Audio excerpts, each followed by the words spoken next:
Welcome to The Explainer. Right off the bat, we're going to completely dismantle this massive psychological barrier that keeps so many of us stuck in wage stagnation. You know the feeling, right? Working late, crushing goals, but your paycheck just doesn't reflect any of that effort. Well, today we are systematically reframing salary negotiation. We're taking it from this deeply anxiety-inducing ordeal and turning it into an undeniable, evidence-based demonstration of your absolute value. We're totally shifting away from just crossing our fingers and hoping to get noticed to objectively proving your worth. So, let's dive into this wild paradox from the source material. Why on earth are high-earning professionals still flat broke? We see corporate earners bringing in what most people would call a phenomenal salary, yet they're living paycheck to paycheck. Honestly, it boils down to the fact that active hard work alone just cannot scale your finite time. A salary has a hard mathematical ceiling. You only get 24 hours in a day, right? Simply grinding harder within those hours will never break that limit. Salaries might keep you comfortable, sure, but the source material makes this absolutely clear. They do not inherently make you wealthy. It's the classic active income trap versus the wealth strategy. It's the difference between relying totally on the comfort of that predictable paycheck versus actively advocating for the exact revenue you actually bring to the table. The trap is treating your job like a straightforward trade, your time for their money. But the wealth strategy, that's where you start documenting the tangible business value you create. To break out of this trap, you have to completely decouple your worth from your time and firmly attach it to your results. And if you don't do that, well, zero. That is exactly what silence in the workplace earns you. Staying silent is a massive, massive financial liability. Far too many employees just sit quietly, delivering incredible work, assuming a manager will suddenly notice and voluntarily hand over a 20% raise. Spoiler alert, it doesn't happen. By failing to negotiate, you're passively accepting the default. You're basically paying an invisible tax every single year, literally leaving your own money on the table simply because you're afraid to ask for it. Let's do a quick reality check here. Negotiation is not begging for a personal favor. It's not some hostile, confrontational battle. The truth is, employers fundamentally anticipate a structured negotiation process. It's literally built into the corporate ecosystem. When you sit down to negotiate, you are simply participating in a standard, everyday business practice. Once you truly recognize that, it instantly removes so much of that emotional weight and fear of rejection that paralyzes people. Which brings us to the core problem. If you work so incredibly hard, why are you still underpaid? Well, working hard is just the baseline expectation. That's the bare minimum. Getting paid more requires showing exactly what that hard work translated into for the business. Because if you walk into a performance review and just say, hey, I work really hard, that's totally subjective. We have to move out of the realm of subjective feelings and into objective reality. And that is exactly where the value case comes in. This is the ultimate tool to cut through corporate anxiety using sharp, undeniable math. Now, a value case is not just a bulleted list of your daily chores. It is a rigorous documentation of the specific revenue and business impact generated by your direct efforts. You have to look at your output like you're the business owner. How much money did you save the company? How much net new revenue did you facilitate? Building a value case means you aren't asking for a raise. You are presenting a completely logical business proposal. So, how do we do it? You've got to execute this playbook chronologically. Step 1, track your daily tasks and link them directly to the company's bottom line.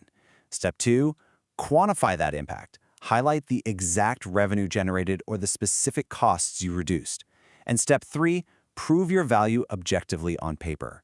Think about it. If you show your manager a spreadsheet proving your project brought in $50,000 of new revenue, asking for a $10,000 bump isn't an emotional plea anymore. It's just a completely rational return on investment. But listen, timing is absolutely critical here. You can't just ask for a raise on a random Tuesday. You must initiate the request immediately following a professional triumph. You have to leverage that momentum. If you launched a massive, highly successful project a week ago, your value is incredibly visible and universally acknowledged right then and there. That is your window. You strike while the iron is hot, using that immediate, documented success today as the undeniable foundation of your value case.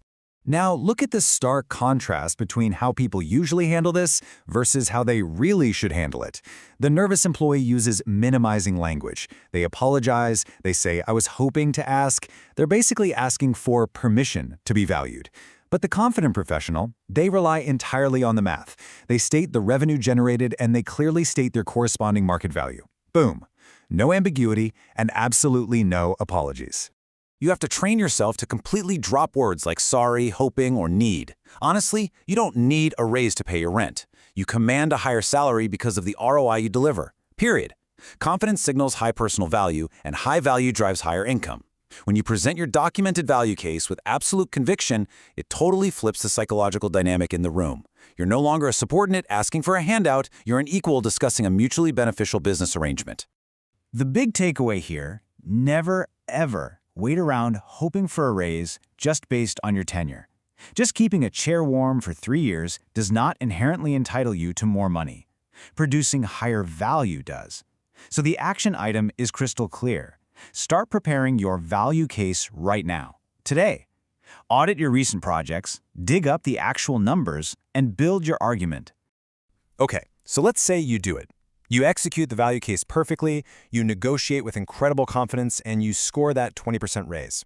Awesome, congratulations. But what happens next?